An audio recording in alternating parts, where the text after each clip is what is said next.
بسم اللہ الرحمن الرحیم۔ السلام علیکم ورحمۃ اللہ وبرکاتہ۔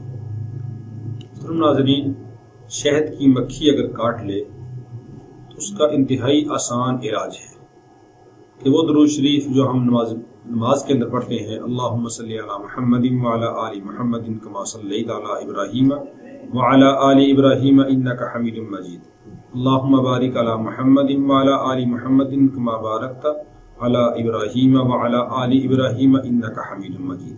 7 مرتبہ پڑھیں، 7 مرتبہ پڑھ کر اس کو دم کر دیں، پھر 7 مرتبہ، پھر 7 مرتبہ، انشاءاللہ العزیز شہد کی مکھی کا اثر ختم ہو جائے گا۔